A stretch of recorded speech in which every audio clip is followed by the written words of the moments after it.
আসসালামু আলাইকুম।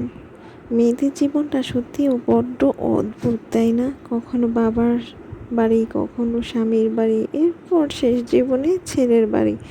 এই করে করেই মেয়েদের জীবনটাই শেষ হয়ে যায়। আর নিজের বাড়ি, সেটা আবার কি? এটা আবার কখনো হয় নাকি? তো আজ আর সকাল সকাল মানে বৃষ্টি দেখলাম। তো সকাল সকাল বৃষ্টি দেখে মনটা আসলে খুব ভালো লাগছে।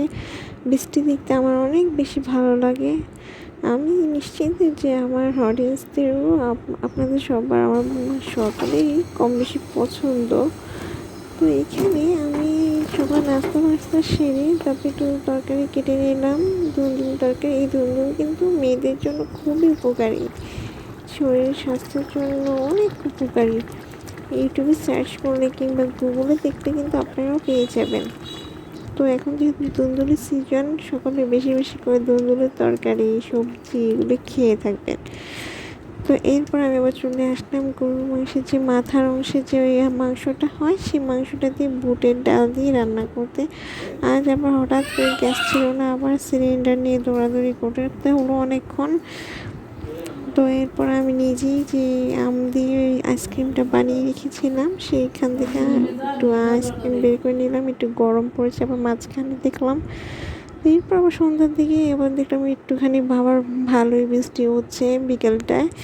তো বৃষ্টি দেখছিলাম, আর সাথে সাথে একটু কাঁঠালের বিচি ছিল, সেই কাঁঠালের বিচিগুলোও ভেজে নিলাম।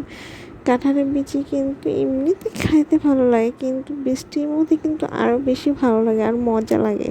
আপনাদের কারটা ভালো লাগে এমন কমেন্টসে বলে যাবেন। তো এই বৃষ্টি দেখছিলাম আর কাঁঠাল ভাজতেছিলাম। তো মেয়েদের জীবনটা নিয়ে বলছিলাম, মেয়েদের জীবনটা সত্যি বড্ড অদ্ভুত। এই সংসার জীবন করতে করতে অধিকাংশ মেয়ের জীবন এখানেই শেষ হয়ে যায়। নিজের অস্তিত্ব, নিজের ব্যক্তিত্ব বলতে আর কিছুই থাকে না।